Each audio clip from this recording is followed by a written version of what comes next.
Guys, this is the Slinger, and this is another Warframe grind video. Guys, this is the INNODEM, and it is the Incarnate weapon from Zeramon.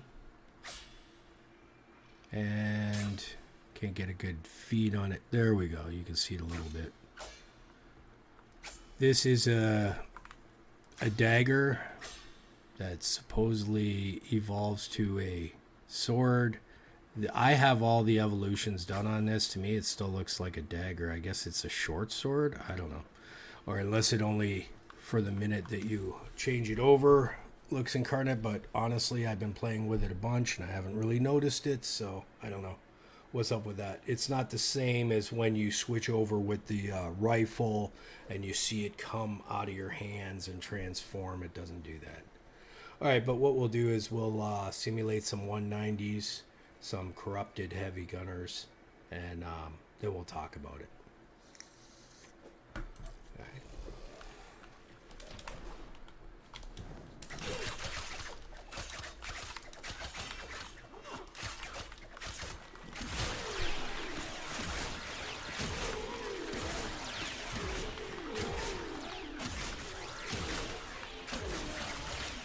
The one good thing about this weapon is the heavy is nice.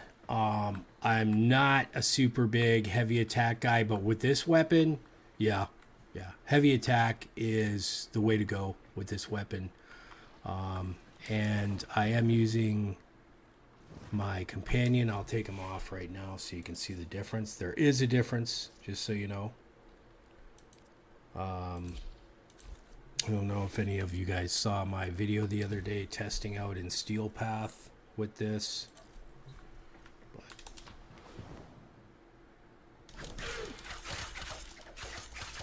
This weapon, to me, if you want to run and gun it, speed is the key, and reach.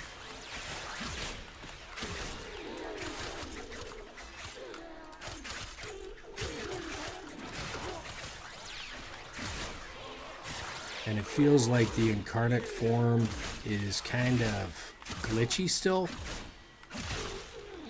Because, there we go. You get it, but not much. But it's got a great heavy attack. And the thing I like about this is you can speed this weapon up. And it makes it viable in Steel Path. It is Steel Path viable. I'll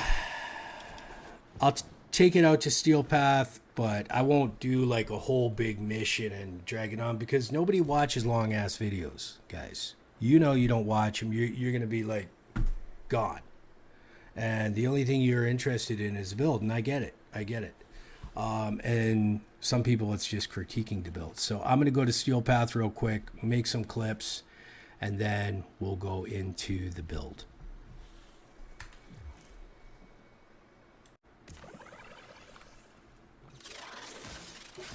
Alright, here I am in Steel Path. This is Mott. I think they start out at like 140 level. So, yeah.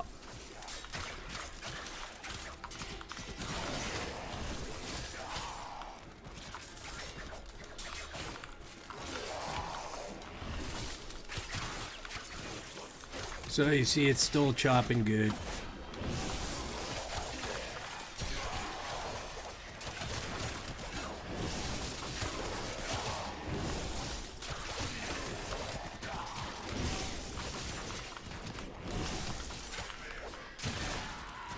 Heavy attack's nice. The heavy attack's fluid if you have a speed build. Okay, so that's the thing is a speed build for this is kind of good because it's a heavy attack type weapon. It does good in its non-heavy attack, but you can fluidly use this heavy attack compared to a lot of other melees, so that's what I like about this. It's a viable Steel Path weapon.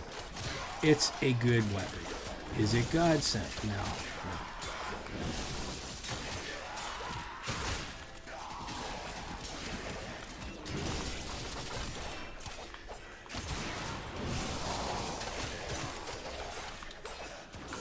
but I think you get the idea.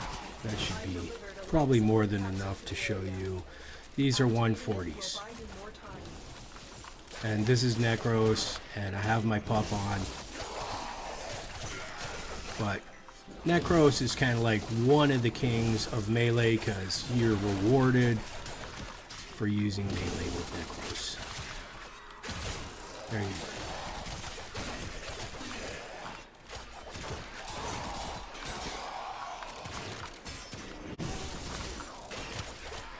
And you could do this all day.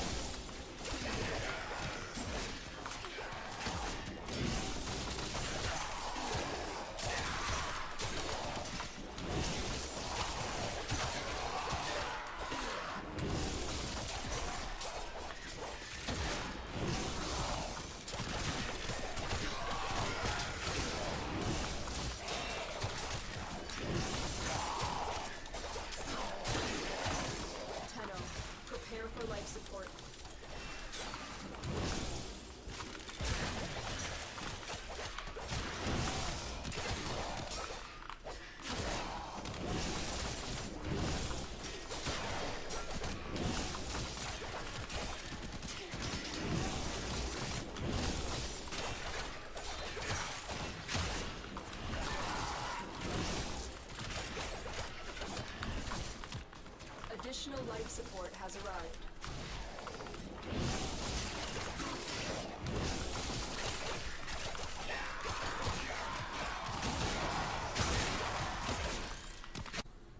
Alright guys, let's talk about the build real quick of the Nodum. Hit upgrade. So this is basically going to be your run and gun build. It's got quickening on it. 20% combo chance. I do love quickening. Condition overload because, you know, it stacks with statuses. Voltic Strike and Valiant Scourge, Toxin and Electricity. Alright, Primed Reach because it's a dagger. I mean, come on. Weeping Wounds, stacks up status chance. Alright. So, and this is damage. Sorry, did I say this was status? This stacks up damage. Cardus Mandible because of the status and the slash. It's more for the status. Prime Pressure Point. I know a lot of people are going to say, you don't need Prime Pressure Point. You can stick something else in there, dude. I tested. This is the way to go. For you to just insta-kill stuff and then condition overload taking over later. That's great. So now what you would do, this will basically take you through a lot of different things without changing it. So that's why I call this a run and gun. You could viral it, you know what I mean? Or you could just change out these two for different factions if you want to, or you can just use this as a run and gun. But it basically, it's a good weapon. It's not God tier, but it's a good weapon. It's pretty good. It's I would say,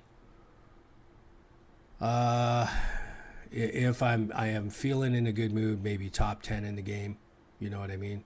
So, but that's, I'd have to actually do the math and write down stuff that I like. So, all right, guys, get out there and grind. I will, and I have. Oh, you know what? Before we go on to this, reach 5 times combo, then heavy attack, and you activate Incarnate form. Sometimes I reach 7, hit heavy attack, and it doesn't. Sometimes it does. All right. 25% attack speed. This thing, attack speed is king on this thing, by the way. Finisher damage. Like I said, you can heavy attack on this real good and fast, so finisher damage is okay.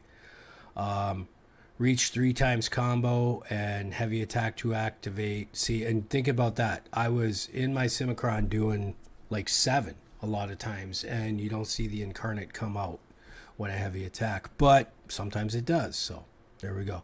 That's why, because I know people are going to say, oh, you need to get to 7. No, I only need to get to 3 combo, but it still is a little bit off. I don't know what's up about that, but on finisher, 40% heavy attack efficiency for 40 seconds.